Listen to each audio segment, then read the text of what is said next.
A hospital visit in the future is going to feel very different than one today.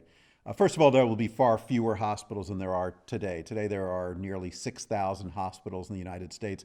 I don't think the economics will sustain that, and I think hospitals will form into larger systems. There'll be a handful of big national brands, sort of like the airline industry, although I recognize that's not an inspiring vision and role model, but I think there will be fewer national brands and they will have hospitals all over the country. We're going to have to figure out new ways and new technologically facilitated ways for patients in rural situations to get the care that they need.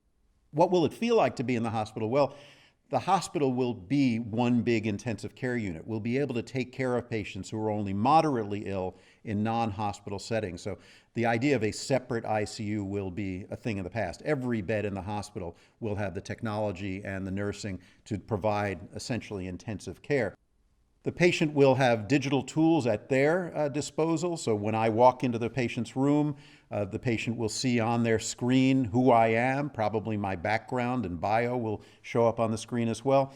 Today, when I see a patient in the hospital and I think I need to have an orthopedics or a cardiology consultant, I call that person. They come to see the patient later when I'm gone. They examine the patient. They leave a note for me. It's very kind of triangulated. I think in the future that will be very different. When I come in and see a patient and talk to the patient and say, I really need a cardiologist to see you, I'll call up a cardiologist on the screen in the room and we'll have a three-way conversation between me, the patient, and the specialist. Maybe a four-way conversation if it would be useful to have your family involved. To me, that's an inspiring vision and I think will allow us to provide better and safer and more coordinated care than we possibly can today.